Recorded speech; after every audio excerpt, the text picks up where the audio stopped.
నా మాటని పెంచలేను. ఏంటి ఇరుకునేది నా సంచి మొగోడు చేసి నోరు లేనోడు చేసి ఇంటిల్లి పాతి కలిసి దబ్బిద్దమైన కొడతారా? పిలువ అసలు పెంచలయ్యా, ఈ విషయం నా ద్వారా నీకు తెలిసిందని తెలిస్తే నా ఉద్యోగం పోతుంది పెంచలయ్యా. నీ ఉద్యోగం ఏంటో నా సంచి నాతో పాటు వచ్చే పర్మనెంట్ గా ఉద్యోగం ఇచ్చేస్తాను. నేనేం పని చేయాలి? ఏం చేయక్కర్లేదు, నువ్వు నీకు గాలం వేసి సముద్రంలో దింపేస్తాను. ఓ తిమ్మింగల వచ్చి మింగిపోద్ది, నీ దగ్గర వదులుతుంది, కొంప దగ్గర వదిలిపోద్ది. పెంచలయ్యా, గొడవద్దు, నా మాట విను. చెయ్యి. ఏంట్రా నువ్వు ఇక్కడుండి నా పిఏ వై ఉండి వాడిని కొట్టిస్తావా? అది కాదు. నువ్వు ఇక్కడ రా, ఇక్కడ రా. నువ్వు నోరు లేనాడు మూగోడు చూడకుండా ఇంటిల్లి పాతి కలిసి కొడతావా? పెంచలయ్యా, ఏదో చిన్న పొరపాటు జరిగిపోయింది లేవయ్యా. చిన్న పొరపాట. అరే టారా, నీకు నష్టపరిహారం కావాలా? నాకు నష్టపరిహారం ఎందుకంటే నేను ఒక నష్టాన్ని. అబ్బే నాకు వద్ద నా సంచే. ఇలా రా.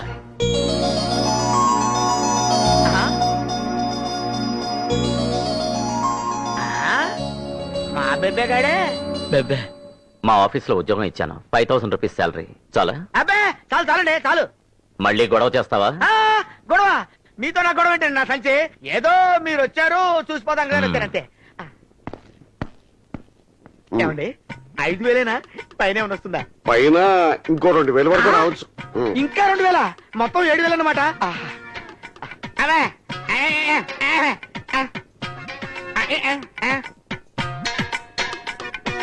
చూడు, నీకు అన్ని కలిపి నెలకి 7000 దాకా వస్తుందట. నువ్వు ఆ డబ్బుని ఖర్చు పెట్టకే, నేను నెల ఫస్ట్ తారీఖు వచ్చి ఆ డబ్బు తీసుకెళ్ళి ఈ పేరు మీద బ్యాంకులో వేస్తాను. ఇదిగో కావాలని ఈ బ్యాగ్ ఇక్కడ పెట్టెళ్తున్నాను. రేపు 1వ తారీఖు ఎందుకు వచ్చావని ఆ గడ్డంగా అడిగితే బ్యాగ్ మర్చిపోయాను తీసుకెళ్ళడానికి వచ్చానని చెప్తాను.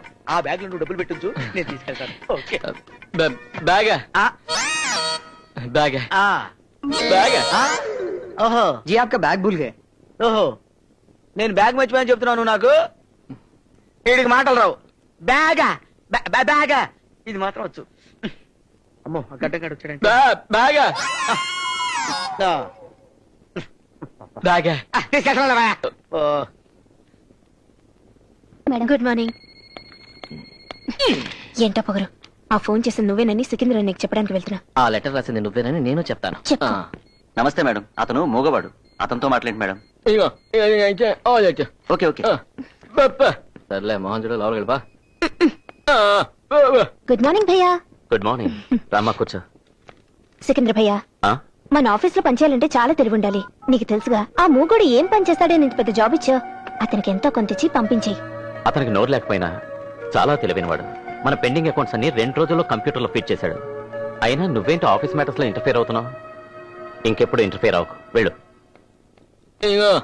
బాగా బాబు పెద్ద గారు కనపడటం లేదు. ఎక్కడ ఆయన? మిమ్మల్ని పెద్ద గారు ఆఫీస్ లో ఎక్కడ కనపడటం లేదు. ఎక్కడ ఉన్నట్టు? ఇంటి దగ్గర ఉన్నారండి. ఓహో, ఇదిగో బాబు ఇంటి దగ్గర అంటే పంజాబీ హౌస్ లోనా? బడాగర్ బడాగర్. గొంతుకేటి గరుగ్గా ఉంది. ఇది వరకు ఎప్పుడో విన్నట్టుంది. బాబు నన్ను గానీ ఎప్పుడైనా చూసావా? ముచ్చుకో నైదేకా. ఎవడ్రాయుడు పంజాబ్ హిందీ కలిపి కొడుతున్నాడు. పెద్ద ఆయన ఎన్ని ఎట్లాడతాడు. मेरे बाकी देके दे दो, नहीं तो मैं कोर्ट को जाऊंगा. ऐसा करो. నమస్కారం పెద్ద సింగ్ గారు. రారా మల్లయ్య, నీకోసమే కబుర్ చేద్దాం అనుకుంటున్నాను. 3 నెలలు అయింది, కనీసం వడ్డీ కూడా కట్టలేదు. ఏ లాభం లేదు. వెంటనే అసలు వడ్డీతో సహా కట్టాలి. అయ్యా సింగ్ గారు, నేను మీ నెత్తి మీద తలపాగా అంత పవర్ఫుల్ మనిషినని మీకు తెలుసు. ఒకడికి 4 లక్షలు అప్పు ఇచ్చాను. వాడి కింద నుంచి మేత దాకా నామం పెట్టాడు. అందుకే నా బ్యాలెన్స్ షీట్ బొక్కడిపోయింది. నేను మీలాంటి పెద్దోళ్ళ దగ్గర మాట పడాల్సి వచ్చింది. వాడెవడో చెప్పు, వెంటనే నా మనుషులు పంపిస్తాను. అడ్వాన్స్ బల్బీర్ సింగ్. అయ్యయ్యో ఆడిప్పుడు లేడండి. ఎక్కడికి వెళ్ళాడు? పోయాడు, చచ్చిపోయాడు. చచ్చిపోతూ ఊళ్ళో వాళ్ళందరి బాకీల కోసం 10 లక్షలకు ఇన్సూరెన్స్ చేసి మరీ చచ్చిపోయాడు. అయితే వాడు మంచివాడే. ఓ అచ్చా ఆద్మీ హై. ఏమొచ్చాయండి, బాడీ దొరికితే కదా ఇన్సూరెన్స్ వాళ్ళు డబ్బులు ఇచ్చేది. బంగాళాఖాతం దగ్గర నుంచి బంగ్లాదేశ్ వరకు ఎదిగించాం, దొరకలేదు. ఈలోగా ఆడి బాబు ఇన్సూరెన్స్ డబ్బుల కోసం ట్రై చేస్తున్నట్టు లోపాయి గారికి ఇన్ఫర్మేషన్ వచ్చింది. అందుకే ఆడ అమ్మకి బాబుకి 4 తగిలించి కొంపకాకిడేద్దాం చూస్తున్నాం. ఏదో సామెత చెప్పినట్టు ఎవడో బతికి ఏడిపించాడు సచ్చి ఏడిపించాడని అలాంటి సావనేలా బతకనేలా. చిచి, ఇదిగో బాకీ కావాలంటే వచ్చానే లేవు, అంతేగాని చచ్చిన వాడిని తిట్టకూడదు. జా జా. బాకీ ఇచ్చినోడి మీద సింపతి లేదు, ఎగ్గొట్టినోడి మీద సింపతి. అందుకే నెత్తి మీద తలపాగా వచ్చింది. ఏ మళ్ళీ ఆగు. ఏమిటి పెద్ద ఆయన మంచోడని మాయ కబుర్లు చెప్పి మొత్తం ఎగ్గొట్టేద్దాం అనుకున్నావా? నేనా?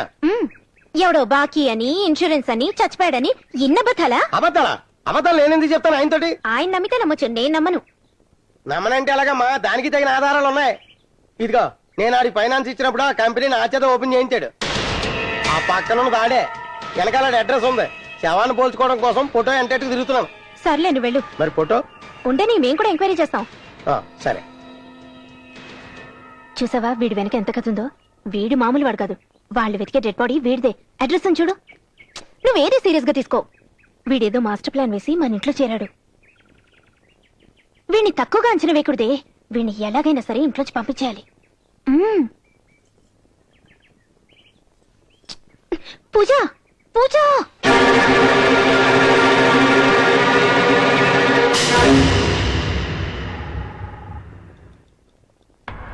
రావుజీ 11 గంటల లోపల టెండర్ ఆఫీస్కి వెళ్ళి ఈ డబ్బు కట్టకపోతే మనం లక్షల కాంట్రాక్ట్ మిస్ అయిపోతాం. మీకు తోడుగా మూర్తిని కూడా తీసుకెళ్ళండి. వాడిని తీసుకెళ్తా ఏ పని కూడా అవుతావు. వాడిని తీసుకెళ్తాను. ఇదిగో నువ్వు తావుజీ కూడా tender office సికిందర్ కి అయి సరే నేను చెప్తానుండు.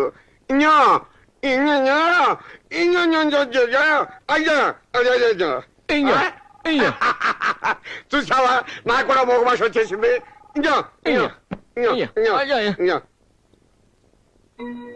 సికిందర్ బేట, ఉమ్, మీ పెదనాన్న ఇంతవరకు రాలేదు. ఇంత ఆలస్యం ఎప్పుడూ అవ్వలేదు.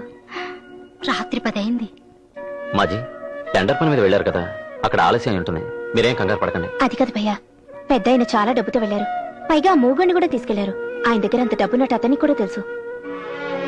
అంటే డబ్బు చూస్తే ఎవరికైనా దురాశ కలగచ్చు కదా, అందుకే వాడేమన్నా చేశాడేమోనని భయంగా ఉంది. Hello police station. రండి. నువ్వేనా మూర్తి? అవునండి, అతను ఇక్కడ ఎంతకాలంగా ఉంటున్నాడు? 2 నెలల నుంచి అండి. అతను మీ వాడేనా? అవునండి, ఎంతకాలంగా తెలుసు? మావాడే కదా, కొత్తగా తెలిసేదేముంది. బల్వేందర్ సింగ్ గారు అక్కడికి వెళ్ళిన తర్వాత ఏమైనా ఫోన్ చేశారా? చేయలేదు. మేమే మా బంధువులందరికీ ఫోన్ చేశాం. మా ఆఫీసర్కి ఫ్యాక్టరీస్ కి మెసేజ్ పంపించాం. ఎక్కడా ఉన్నట్టు ఇన్ఫర్మేషన్ రాలేదు. Sir message. Hello speaking. Sir, మనం వెతుకుతున్న అతను దొరికాడు సార్. ఎన్ని అడిగినా ఏమీ సమాధానం చెప్పట్లేదు. అతన్ని లాకప్ లో ఉంచాం. ఓవర్. ఓకే, అతను దొరికాడట. ఎంత అడిగినా ఏం చెప్పడం లేదంట. నేను వెళ్ళి తెలుస్తా. బల్విందర్ సార్. ఏమండి? ఏమిటండి ఏమైంది? కౌర్జీ ఏమైంది తావుజీ? ఈ దెబ్బలేంటి? చిన్న యాక్సిడెంట్ జరిగిందండి. సమయానికి ఆ మోగోడు ఉండబట్టి సరిపోయింది. నన్ను హాస్పిటల్లో చేర్పించి డబ్బు తీసుకెళ్లి టైంకి టెండర్ కట్టాడు. ఇదిగో ఆ టెండర్ మనకే వచ్చింది. కాకపోతే మందుల కోసం వెళ్ళి నా కుర్రాడు ఇంతవరకు రాలేదు. ఈ సంగతి మీతో చెబుదామని ఇక్కడికి వచ్చాడా? ఎలా వస్తాడండి? పోలీస్ స్టేషన్ లో పెట్టి చితకదన్నిస్తున్నాడు. ఎందుకది? ఎందుకనా? మిమ్మల్ని చంపి మీ డబ్బు దోచుకుపోయాడని.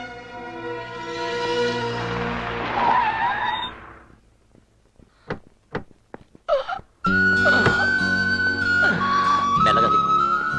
జాగ్రత్త. మెల్లగా.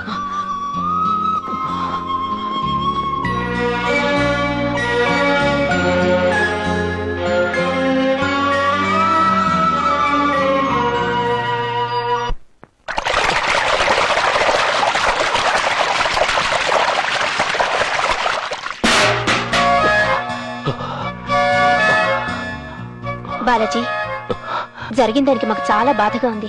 రాత్రంతా మీరిద్దరూ రాకపోయేసరికి పెద్ద ఆయన్ని చంపేసి ఆ డబ్బు తీసుకుని పారిపోయాననుకున్నారు కదా. హత్యలు దొంగతనాలు నేర్చుకునుంటే నా కథ ఇంకోలా ఉండేది. నా గురించి ఈ లోకం ఎప్పుడు తలకిందలుగానే ఆలోచించింది. నా వాళ్ళు కూడా నన్ను పిచ్చికెత్తగానే అర్థం చేసుకున్నారు. చివరికి దేవుడు కూడా ఎదురేది లేక చావాలనుకున్న నన్ను బతికించి అటు ఇటుగాని ఒడ్డున పడేశాడు. నోరు నా మోగవాడిగా, అందరూ ఉన్న ఎవరూ లేనివాడిగా కొత్త జీవితాన్ని ఇచ్చాడు. ఇప్పుడు అందరూ ఎదురు చూస్తున్నది ఈ బాలాజీ కోసం కాదు. బాలాజీ చేస్తే వచ్చే ఇన్సూరెన్స్ కోసం. ఆ ఇన్సూరెన్స్ డబ్బు కావాల్సిన నా శవం కోసం. కానీ ఎలా? నా శవాన్ని నా భుజం మీద మోసుకెళ్ళానుక మా వాళ్ళని, మా ఇంటిని అప్పులు వాళ్ళు తగలబెట్టక ముందే నా శవం మా ఊరు చేరాలి.